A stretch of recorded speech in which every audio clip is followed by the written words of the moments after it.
Les sages d'Israël n'ont pas voulu qu'il y ait des hommes qui trompent leurs femmes. Et elle est maquillée, elle est perruquée, et tout ce que tu veux, et tu veux prendre un coca, tu veux passer entre deux bonnes femmes comme ça, sans les voir, sans penser, sans rien. Et toi, tu n'es pas marié. D'accord? Alors, on n'est pas des anges. On n'est pas des anges. C'est pas ça le vrai mal. Il a amené les filles. Le monde entier est débauché, débauché, débauché, débauché. C'est terrible, c'est terrible. Comment tu peux avoir une relation pure, belle, sainte avec ta femme, alors que tu penses à une autre femme, ou tu regardes une autre femme, ou tu touches une autre femme?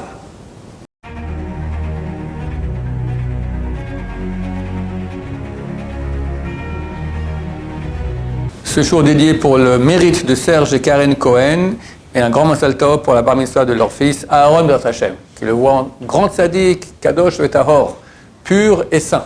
Alors la question de Rouven. En fait, ma question ce serait pourquoi on n'a pas le droit de se mélanger avec les femmes, c'est-à-dire même dans les mariages, ou même de les regarder? Ouais. Pourquoi l'éloignement tellement grand des femmes? Donc, il y a une chose que Hachem est et aime. Ça s'appelle la sainteté. Dans la troisième bracha de la Hamida, on dit à ta kadosh, tu es saint, Shimcha kadosh, ton nom est saint, et les saints te loueront, Baruch ata Hashem, béni sois-tu l'Éternel, Hakel kadosh, le Dieu saint. C'est quoi la sainteté? Et il y a beaucoup de sortes de sainteté. Au temple, il y avait beaucoup de sainteté. Il y a des aliments qui sont saints, tels que la trouma, etc. Mais le plus de sainteté qu'on peut trouver, c'est ce qui concerne les choses les plus importantes de la création. La chose la plus importante de la création, c'est l'homme. L'homme a été créé homme-femme. C'est écrit comme ça. Et Dieu a dit, ce n'est pas bon que l'homme soit seul, je vais le séparer. Et Dieu veut que l'homme devienne bon. En quoi ça sert de le séparer? Si ça restait homme-femme, il ne serait pas devenu bon. Parce qu'il n'aurait jamais aidé son prochain. Il y aurait 8 milliards d'habitants, tous des hommes-femmes comme ça. Tu viens voir un homme-femme qui se dit, tu peux m'aider? Écoute, il y en a 8 milliards d'autres, pourquoi tu viens me voir moi? Voir quelqu'un d'autre.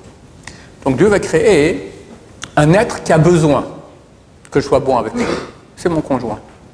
La femme a besoin du mari, le mari a besoin de sa femme. Sans l'amour l'un de l'autre, c'est mortel. Mortel. La Gemara, elle écrit que celui qui n'a pas du shlombaï, qui n'a pas la paix chez lui à la maison, il ne va pas en enfer. C'est génial. Pourquoi? Mais il a eu l'enfer ici. D'accord? Mieux vaut ne pas aller en enfer ni ici, ni là-bas. Bezrat Hashem. Alors, c'est en fait le grand but de la création. Dieu veut qu'on devienne bon et qu'on ait une relation, je veux dire simple, je vais vous expliquer ce que ça veut dire, pure, juste avec sa femme. Est-ce qu'il est normal que lorsqu'un homme il est avec sa femme, il pense à une autre femme? C'est pas bon. Tu m'as peut-être que c'est pas grave. Mais Dieu veut qu'on soit bon. Il veut que la relation entre l'homme et la femme, ça soit super, super, super, super, super. J'ai déjà dit souvent dans mes cours, je répète. Qu'est-ce qu'il y avait dans le Saint des Saints? Agmara dans Yoma, page 54, elle dit, c'est un verset de Echad, des Lamentations. Les peuples ont bafoué Jérusalem. Ils ont vu sa nudité. Lorsque le peuple d'Israël partait en exil, ils l'ont bafoué, d'accord? C'est de quoi ils ont vu sa nudité? La Gemara, elle dit que lorsqu'ils sont rentrés dans le Saint des Saints, ils ont été choqués. Ils ont vu sur le mur du Saint des Saints des dessins d'hommes et femmes en relation. Mais c'est pas, je comprends pas, on est où là? C'est le Saint des Saints. Le Saint des Saints des Juifs, ces Juifs-là qui disent que Dieu leur a parlé, etc. Et il y avait le tabernacle avec les deux chérubins. Les deux chérubins étaient aussi mâles et femelles en relation. Ils ont sorti tous ces dessins et tout ça, le tabernacle avec les chérubins, à l'extérieur, que tout le monde regardez. Ils ont bafoué Israël, ils ont vu leur nudité. C'est-à-dire que dans le Saint des Saints, il y avait ce que Dieu aime le plus. Une relation pure entre l'homme et la femme. Le mariage, c'est la chose la plus grande qu'il y a. Cette bénédiction, Dieu vient et bénit, c'est très très grand. Le Maral de Pral dit, personne ne se rend compte de l'impact que ça a. Pourquoi? Parce que Dans un mariage, il y aura une unité. Et partout où il y a l'unité, Dieu vient. Et Dieu veut que cette unité soit parfaite, belle.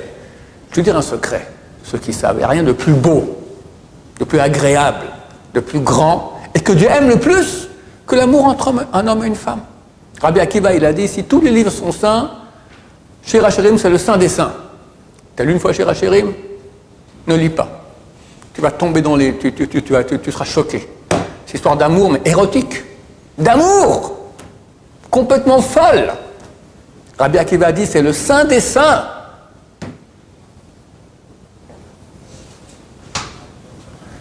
Ce même Rabbi Akiva a dit, on a mis ça dans la Torah, Va'avta lecha kamocha, tu aimeras ton prochain comme toi-même. En cela est toute la Torah. C'est la loi générale qui gère toute la Torah.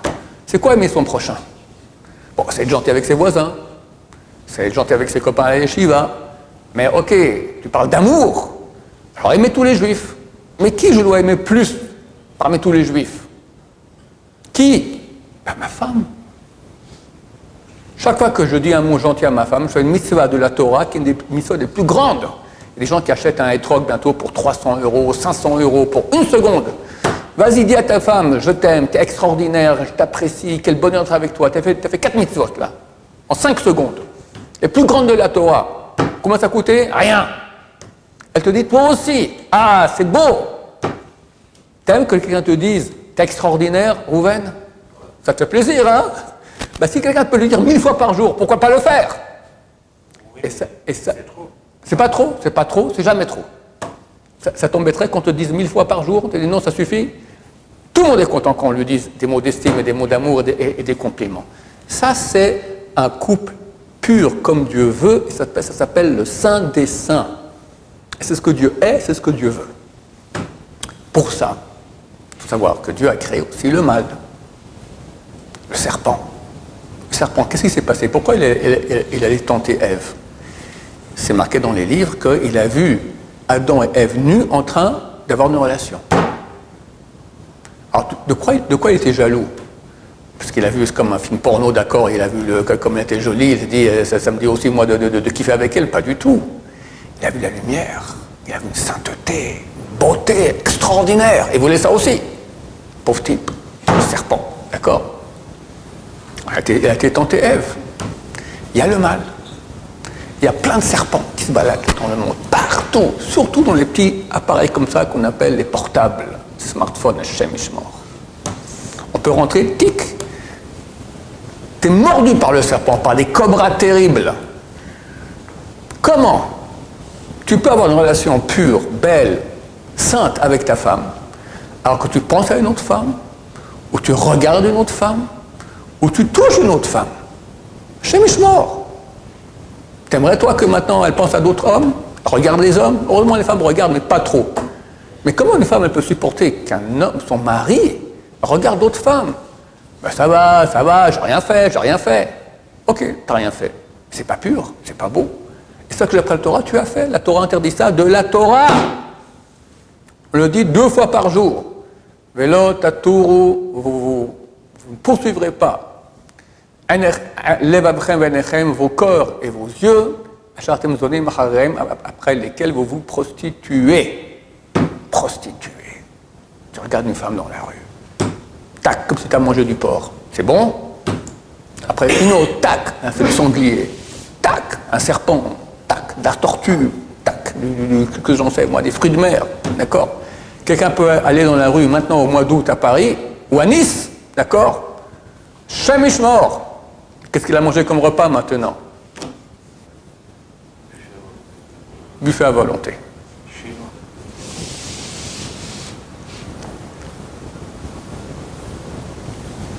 Et c'est dur. Très, très dur. Les grands de ce monde. On a une famille, c'est la famille Abou Hatzera. C'est très rare qu'on ait une famille comme ça, rabbin après rabbin, qui sont tous des tzadikim d'envergure phénoménale, qu'on roi HaKodesh. Ils voient des choses que le commun des mortels ne voit pas, et beaucoup avaient des capacités de faire des miracles extraordinaires. Baba Saleh, son grand-père, Rabbi Yaakov, son fils, Rabbi Meir, et maintenant le petit-fils, Rabbi David Abou Hatzera. Grâce à quoi? Une seule chose. l'arrière-grand-père, Rabbi Yaakov Bochassa, a écrit un parchemin. Il a dit, je garantis à chacun de mes descendants, celui qui fera attention de jamais jouir de la vue d'une femme, il aura le même pouvoir que moi. Et ils ont ça. Et un grand rabbin, un grand rosh yeshiva, le Rav Hades, tu allé le voir il y a 30 ans, plus, il est mort en 84, il y a 50 ans, tu le vois, Rabbi Meir. Rabbi Meir, c'était le plus grand sage d'Israël, très inconnu. Rabbi Samba Shaul m'a dit, il devait être Mashiach. Il connaissait tout le Torah. C'est phénoménal. On lui a demandé, le Rav Hades, dites-nous la méthode, la recette pour être bien, pour avoir la crainte de Dieu, être un tzaddik. Elle dit deux choses, les yeux et la bouche. Les yeux, pas jouir de la vue de femme, la bouche, pas mentir, pas parler shonara, pas parler de femmes, etc. D'accord. Celui qui a ça, le Zohar HaKadosh, il dit, celui qui a fait attention à sa bouche et à ses yeux, il m'appartient. Dieu dit, tu m'appartiens, toi t'es à moi, là, t'es près de mon cœur. C'est fantastique. Mais il y a des serpents, le Sarah il est là, il se bat. Et qu'est-ce que ça fait quand on fait des mélanges entre hommes et femmes? Alors c'est pas parce que quelqu'un a serré la main à une femme qu'il va coucher avec elle. Mais sur une population entière, tu auras un pourcentage, oui. Les sages d'Israël n'ont pas voulu qu'il y ait des hommes qui trompent leurs femmes. Ou si oui, le minimum possible.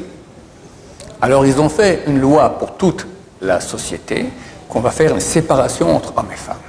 Le maximum possible pour éviter cela. Parce que plus il y a des mélanges, plus il y aura des gens qui vont coucher. Pas tous, mais il y en a qui vont. Celui qui dit vous exagérez, moi je dis tu es un homme cruel. Parce que ça ne te fait rien du tout, 1 milliard d'enfants qui pleurent. Il y a 1 milliard d'enfants dans le monde dont les parents sont divorcés, d'habitude à cause de tromperie. 1 milliard d'enfants qui pleurent. Parce qu'il n'y a rien de pire qu'un enfant qui voit ses parents qui divorcent. C'est terrible. Je dis ça aujourd'hui terrible, mais je sais que je touche plus la moitié de la population, presque 90% des gens. Une fois, un élève qui était venu à l'âge de 15 ans à l'Yeshiva et on a fait un camp d'été, il m'a dit, on est 45 élèves dans la classe, il y en a 3 dont les parents ne sont pas divorcés. Pas encore. T'imagines? École juive. À cause de quoi? Du manque d'éloignement entre le monde féminin et masculin. Le Shulchan Aruch, dans Even Haezer, chapitre 21, dit il faut beaucoup s'éloigner des femmes. C'est-à-dire aussi que les femmes doivent beaucoup s'éloigner des hommes. Nulle part dans tout le Shulchan Aruch, ça est marqué beaucoup. Jamais. Là, c'est écrit. Parce qu'on se rend compte, l'homme, il aime le contact avec les femmes.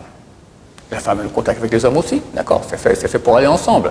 C'est pour aller ensemble, homme et femme, l'homme qui est marié à sa femme. Et c'est tout. Pas plus. Et vu qu'il y a une grande pulsion dans ce sens-là, alors les sages d'Israël ont mis des séparations. Par exemple, dans les mariages, on met une séparation. Il y en a qui font un truc, c'est très répandu, mais là, je trouve ça crétin comme tout. Séparation est dedans. À l'extérieur, il y a le buffet mélangé. Alors pourquoi tu fais une partie séparée, une partie pas séparée? Non, parce que dedans, il y a les danses. Ouais, ok, mais tu as vu un peu ce qui se passe au mariage, c'est un show. La bonne femme a mis les plus beaux habits qu'elle a. D'habitude, très souvent, il y en a des femmes qui ne sont pas bien habillées du tout, d'accord?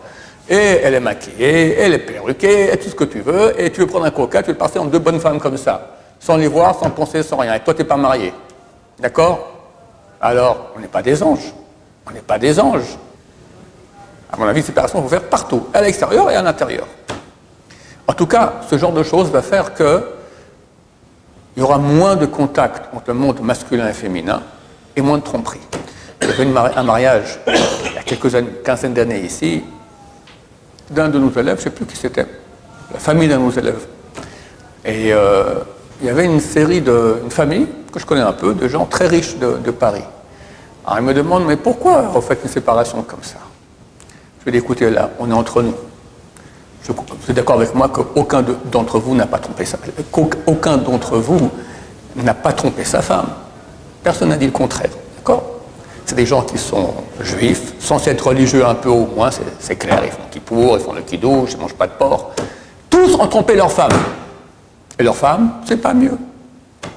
C'est sain, c'est bien, Dieu il veut ça. Une femme adultère, c'est terrible, c'est terrible.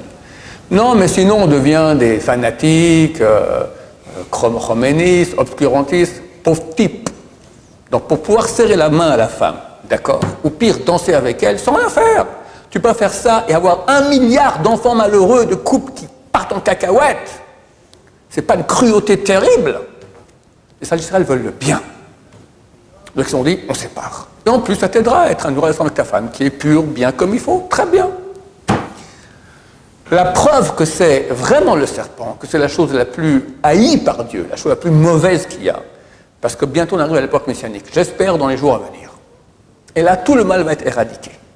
Le mal sachant, quelque part, là, c'est un ange, il sait que sa fin est proche. Il dit, il faut que je marque le plus de points. Alors, il amène dans le monde quoi? Il aurait pu amener l'idolâtrie. T'en connais des gens de ton âge qui sont fous d'aller faire l'idolâtrie. Il y a quelques maboules qui vont à l'église, d'accord? Comme l'autre jour, il avait fait un comique, d'accord? T'en as qui ont une folie, je sais pas, de manger du porc. Ouais, bon, ça va, il n'y en a pas trop. C'est pas ça le vrai mal. Il a amené les filles. Le monde entier est débauché, débauché, débauché, débauché. C'est terrible, c'est terrible. Pendant mes vacances en été, je loue quelques jours un Zimmer. Un Zimmer, c'est une petite chambre comme ça, dans le nord, avec le jardin, très sympathique, tout ça. Cette année, ça fait 10 ans que 12 ans peut-être au même endroit, un endroit que j'aime beaucoup. Cette année, on est arrivé là-bas, le mari n'est pas là. Qu'est-ce qui s'est passé? La dame nous dit, on divorce. Qu'est-ce qui s'est passé? Il a couché avec la femme qui s'occupait de ma mère, etc. Voilà. Et pas en cacahuète. Mais quel malheur pour elle, pour lui. Tomber dans le panneau le plus crétin qu'il puisse y avoir. Bon, combien ça dure une relation pour que ça tellement... Allez, quelques secondes de jouissance, pour ça tu détruis toute ta vie, sans parler de l'enfer. On n'en parle pas de ça, laisse tomber. Rien que ce que nos yeux voient ici, la destruction que ça fait. Donc les sages d'Israël ont dit, on sépare. Alors c'est pas que il y a une femme qui vient vers toi, tu fais comme ça. Non, tu restes normal, d'accord, mais pas jouir de sa vue. Si elle est belle, c'est plus dur. Alors on regarde autour, bonjour madame, voilà ça. La distance, pour pas qu'on tombe dans le panneau. C'est tellement facile. J'ai connu tellement de gens qui sont tombés dans le panneau. C'est phénoménal. Des religieux aussi. Faut pas croire, parce qu'ils n'ont pas fait attention. Il faut faire très, le journal qui dit très. Moi, je te dis aujourd'hui, très attention.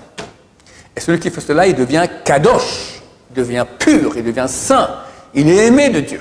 Et c'est un travail constant. Tant que tu vas dans la rue, tu as l'occasion de regarder, tu te retiens de faire la mitzvah de la Torah, fais la mitzvah de la Torah, fantastique. Et quand il s'agit d'une mitzvah, d'un interdit sexuel, et regardez, c'est considéré aussi comme un interdit sexuel, c'est écrit dans le traité Kiddushin, page 39b, il n'y a aucune mitzvah de la Torah qui donne un mérite aussi grand que cela. Se retenir d'un péché sexuel. Alors bien sûr, il y a la relation, il y a tout contact physique avec une femme, qui n'est pas permis, c'est ta mère, ta fille, ça va, d'accord, mais les autres, ça ne va pas. Et même le regard, d'accord. Faire attention à cela. C'est un boulot énorme et c'est le grand travail de la génération. On voit que le mal s'est déchaîné là-dedans. C'est écrit que lorsqu'il y a une mitzvah qui est délaissée, il y en a quelques-uns qui la tiennent bien, alors ils prennent le mérite de tout le monde. Voilà. Ceux qui ont des smartphones, la Easter, mettre un filtre, un très bon filtre, un excellent filtre. Un regard déjà, tu peux tomber dans le panneau. Un regard. Et même les filtres parentaux des goïms, c'est pas valable pour nous. Pourquoi? Parce que les goïms, ils ont d'autres critères, d'accord? Une femme à moitié nue pour autant que c'est pas pornographique, hard, d'accord? C'est permis, c'est normal, quoi. C'est comme ça qu'on s'habille, c'est pas pire que la rue. C'est ça la rue, d'accord? Voilà, donc mettre un filtre juif, solide, et commencer à se sanctifier. Et les gens qui m'ont écrit, qui sont addictés au porno, quelle souffrance! Ils me disent eux-mêmes. J'aime ma femme, j'aime mes enfants, je suis addicté, j'en peux plus. Après, dans sa relation, c'est tout faussé. Comment il peut avoir une relation avec sa femme alors qu'il a des idées de malade dans la tête et ça marche pas, ça bousille tout. Terrible. Vraiment, il n'y a rien de pire. Le mal veut la mort du monde, veut la tristesse, veut le bousillage, veut que tout parte en cacahuète. C'est le mal. Et les sages d'Israël, ils ont tout fait pour qu'il y ait le bien. Et Baruch Hashem, on écoute les sages d'Israël, on fera le bien, on réussira et Mashiach viendra. Hashem. Et c'est ça la mitzvah, c'est ça la mitzvah. Ah ouais, t'as une question? En fait, c'est-à-dire que donc, si on voit une femme dans la rue, on ne peut pas rencontrer notre mazal. Ah, on ne rencontre pas son mazal dans la rue, non. Non, pour rencontrer son mazal, alors on passe par quelqu'un qui nous connaît, qui veut notre bien, qui connaît aussi une fille, et ils pensent un peu les bien ensemble. D'accord, mais il c'est dit que sur un livre, c'est écrit que tu n'as pas le droit de voir tes femmes. Mais si là, par exemple, il y a une personne qui fait un chito. Alors c'est écrit, c'est écrit que dans un chidour, tu as le droit de regarder ta femme, enfin la candidate à être ta femme, donc la regarder, voir vraiment si elle est belle ou pas, mais pas de façon vicieuse, pas de façon sale. Donc pour te dire à quel niveau on est nous, c'est écrit là-bas qu'un Talmid Chacham, qu'il n'aille pas seul au chidour, qu'il amène avec lui un ignare juif. Pourquoi? Un Talmid Chacham ne sait pas c'est quoi une femme. Elle fait 150 kilos. Elle dit, bon, c'est comme ça, les femmes sont rondes, d'accord. Il n'est pas au courant. Je crois qu'il y a un ignare qui lui dit, non, ça va, elle est bien, elle est normale, elle n'est pas normale, elle lui manque une jambe. Lui, les sages d'Israël ne savent même pas ce que c'était une femme. Tu vois, de quoi on parle? On parle il y a 500 ans, c'était ça le niveau. Nous, aujourd'hui, Hachem Ishmor, tu as tellement de garçons qui ne peuvent pas se marier aujourd'hui. Pourquoi? Ils ont été gavés d'images de bonnes femmes. Un Français, moi je dis à mes enfants, j'ai eu 7 filles, jamais je marierai mes filles à un Français. Et puis ça ne change pas, ni français, ni suisse, ni belge, ni canadien, ni américain. Parce que chaque jeune homme normal, même religieux, il a vu au moins 100 000 fois des bonnes femmes pas bien habillées dans sa vie. Donc il a quoi dans sa tête? Il a quoi dans sa tête? Ici à Yerushalayim, à Bnei Brak, c'est déjà beaucoup plus préservé. Et encore, c'est beaucoup plus préservé, d'accord? Donc ils ont une tête pure, ils sont bien. Baruch Hashem, Be'at Hashem. Voilà. Baruch Adonai, l'olam, amen, amen.